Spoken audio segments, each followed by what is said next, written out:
أعوذ بالله من الشيطان الرجيم. بسم الله الرحمن الرحيم. 10 years old. My grandfather passed away during that time, and that's what made me think about life and why did he go? What happened to him? When am I going to meet him? Questions like this started popping up, which most people usually come across these questions once in their lifetime, but due to their busy life and due to their worldly engagements, they don't want to find answers, so they give up usually. But I didn't give up, so I started looking for these answers. I looked into Hinduism. I visited most temples. I was, you can say, to an extent, a practicing Hindu.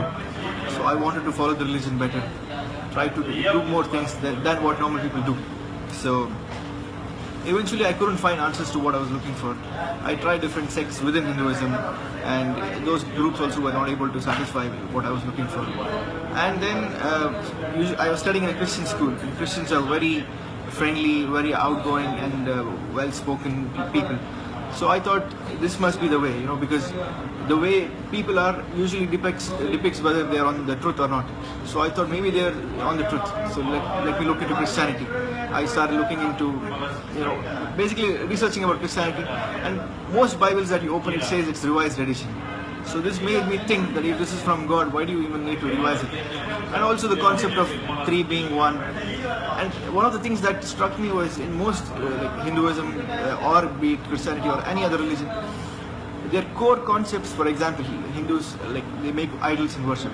So this core concept is not to be easily found in the scriptures. So if I ask a normal Hindu, where did you find in the Hindu scripture saying this particular God said, make an idol of me, put a garland and worship me? It is not easy to find for him. In the similar way, if you ask a Christian, where did Jesus explicitly say that I am God, worship me? He will not be able to give you a direct, straight-cut answer.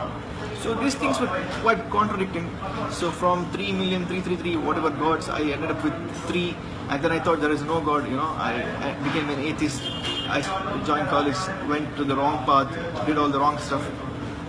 Basically, like how most people live, this life is everything. Do whatever you can before you die. You never know when death is going to come. So this was the attitude. But eventually, after doing everything that I wanted to, there was a point I realized, now what? What am I going to do next? I've done almost everything that I wanted to. And that's when, the thoughts of death and suicide come into a person's mind. During this phase, you might ask why I never looked into Islam. I have many reasons for that. One, I used to hate Muslims. I had Muslim friends, but I still used to hate Muslims because the media bombards you with so much of hatred. You imbibe it in your lifestyle. So everything you see about Islam is something that you look down upon.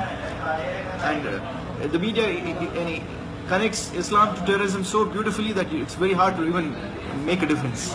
Although you might have met so many peace-loving Muslims in your life, it's very difficult.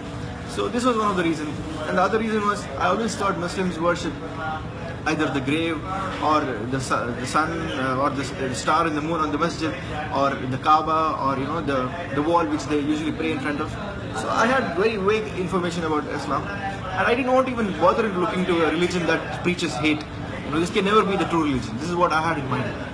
So that's when in college I met a friend whom we started talking about religion, and he said Muslims worship the one true God.